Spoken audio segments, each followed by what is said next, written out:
Assalamualaikum warahmatullahi wabarakatuh. Nama saya Muhammad Haran Prasamudra. Saya dari kelas 9 SMA Darul Satu Unggulan. Saya akan menjelaskan tentang solusi kelangkaan minyak goreng. Gorengan merupakan menu wajib makan dan ngemil bagi orang Indonesia. Tanpa gorengan setiap hari rasanya nafsu makan turun.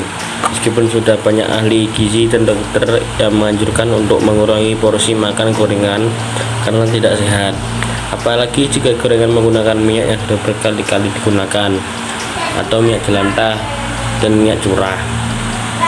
Tua muda kaya miskin semua suka gorengan. Jadi ketika minyak goreng langka terjadi kebocoran dahsyat dan pemerintah tidak dapat mengatasi hingga hari ini. Ketika suplai minyak goreng terganggu, harga naik dan barang langka, lalu muncul kepanikan publik dan pemerintah yang kemudian juga membuat panik pengusaha minyak goreng, yang pada akhirnya juga membuat pemilik kebun sawit tidak memproduksi minyak goreng juga resah. Meskipun harga sawit dunia sedang tinggi, berbagai spekulasi muncul di publik, sementara pemerintah terkesan tidak berdaya dan ujung-ujungnya bukan mencari penyebab persoalan ini, tapi memberikan bantuan langsung tunai BLT ke kelompok masyarakat yang dapat menimbulkan masalah lain.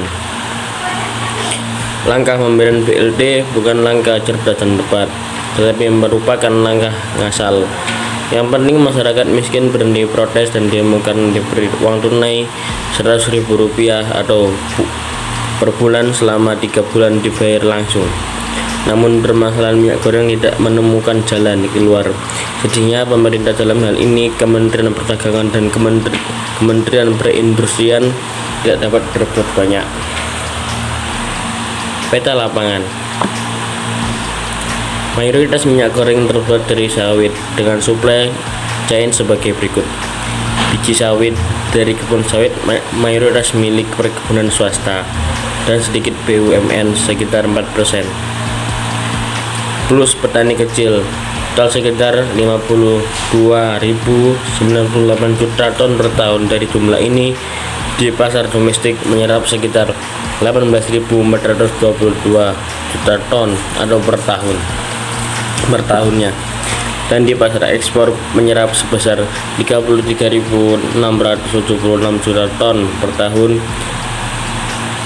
Informasi dari Kepki, APR, OBI, Kimni, Apolin, AIMMI, dan BPS.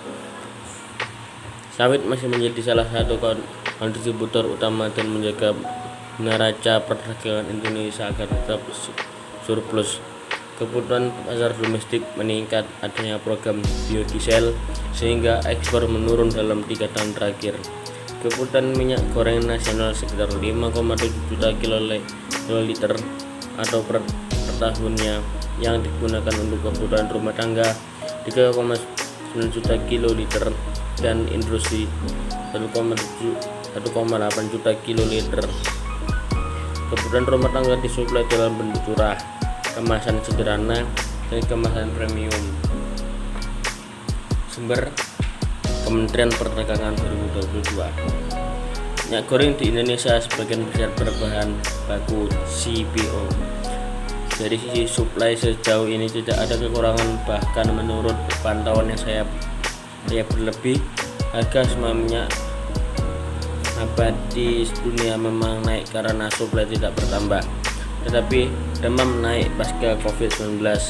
Dengan krisis minyak goreng muncul berbagai peraturan, terutama dari Kementerian Perdagangan, seperti Peraturan Menteri Perdagangan Nomor 3 Tahun 2022 tentang menyediakan minyak goreng kemasan untuk kebutuhan masyarakat dalam rangka pembiayaan oleh Badan Pengelolaan Dana Perkebunan Kelapa Sawit yang ditetapkan pada 18 Januari 2022. Subsidi diberikan sebesar 3.800 per liter. Pada Februari 2022 jumlah muncul peraturan lain dari berkembang tidak kami temukan rincian peraturannya tentang kebijakan demo DPO dengan 3 head atau minyak goreng curah Rp11.000 per liternya. Kemasan sederhana 13.500 per liternya, dan kemasan premium 14.000 per liter. Kebijakan ini dapat menurunkan harga dan ketersediaan minyak goreng. Ada juga surat edaran nomor 9 pada tahun 2022 tentang relaksasi penerapan harga minyak goreng sawit, minyak goreng kemasan sederhana, dan minyak goreng premium. Di tengah kenaikan harga yang murah 11.500 per liternya, minyak goreng curah namun kemudian dicabut dengan diterbitkan Permendag nomor 11 tentang penetapan harga eceran tertinggi (HET). Minyak goreng curah untuk menyediakan minyak goreng murah antara lain melalui kebijakan satu harga 14.000 per liter.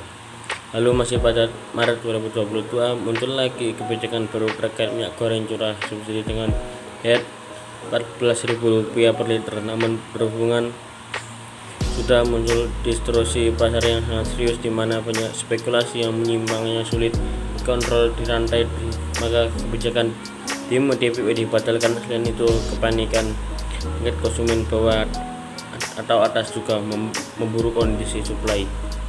Karena meluasnya pemberitaan angka dan mahalnya minyak goreng kelas atas menengah memborong dan mengganggu ketersediaan, sehingga kelas bawah tidak kepegang karena langka dan harga mahal. Dengan berbagai kebijakan di atas, pemerintah gagal membereskan distribusi, maka keluarlah Permen Perin nomor 8 tahun 2022 tentang penyediaan minyak goreng curah untuk kebutuhan masyarakat, usaha mikro dan usaha kecil dalam kerangka pembiayaan oleh Badan Pengelola Dana Perkebunan Kelapa Sawit (BPDPKS).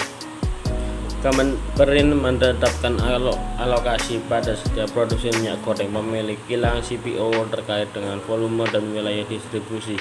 Kebijakan ini bukannya menyelesaikan masalah yang ada, malah membuat masalah baru karena kapasitas produksi dan volume distribusi tidak dipertimbangkan.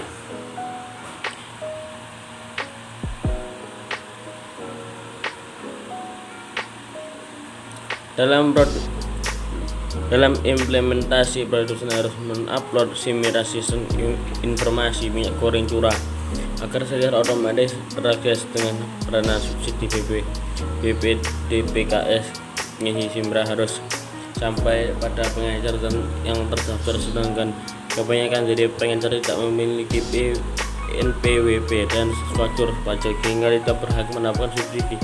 Akibatnya yang bisa memenuhi persyaratan mendapatkan subsidi karena kelangkaan dokumen yang hanya pengecer yang terintegrasi dengan produsen melalui jaringan distribusi milik sendiri.